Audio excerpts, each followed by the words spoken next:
எத்தனை தடவை நீங்கள் வெளியில் போய் பரிகாரமும் பூஜையும் பண்ணினாலும் இதுலேருந்து வெளியில் வர முடியாது. வாழ்க்கையில் ரொம்ப கஷ்டப்பட்டாச்சுங்க. என்னென்னமோ பண்ணி பார்த்தாச்சு, ஒன்றுமே சரியாகலை. எப்போ பாரு பிரச்சனை, இல்லை நோய், இல்லை கடன், இல்லைன்னா குடும்பத்தில் சண்டை. இதே தாங்க, நான் செய்யாத பரிகாரமே கிடையாது. தலையெழுத்த பிரம்ம அப்படி எழுதி வச்சிட்டாங்க. இதுக்கு ஏதாவது பரிகாரம் இருக்கா? இன்னுமே அந்த பரிகார எண்ணத்துலேருந்து நீங்கள் வெளியே வரவே இல்லையா? எத்தனை தடவை நீங்கள் வெளியில் போய் பரிகாரமும் பூஜையும் பண்ணினாலும் இதுலேருந்து வெளியில் வர முடியாது. ஏன் தெரியுமா? உங்களை படைச்சி இவ்வளவு பெரிய உருவமாக மாற்றி நீங்கள் எப்படி வாழணும்னு உள்ளேருந்து ஒருத்தன் தீர்மானிச்சிருக்கான் பாருங்க, ஒரு படைப்பாளி.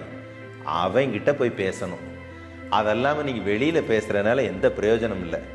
அவங்கிட்ட பேசுகிறதுக்குனே ஒரு மொழி இருக்குது, அவங்கிட்ட பேசுகிறதுக்குனே ஒரு சூத்திரம் இருக்குது.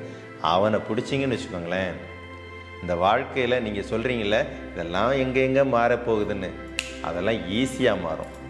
அப்படி ஒரு அற்புதமான தந்திரம், தலையெழுத்தையே மாற்றக்கூடிய தந்திரம், அதான் தனஞ்சய தந்திரம்.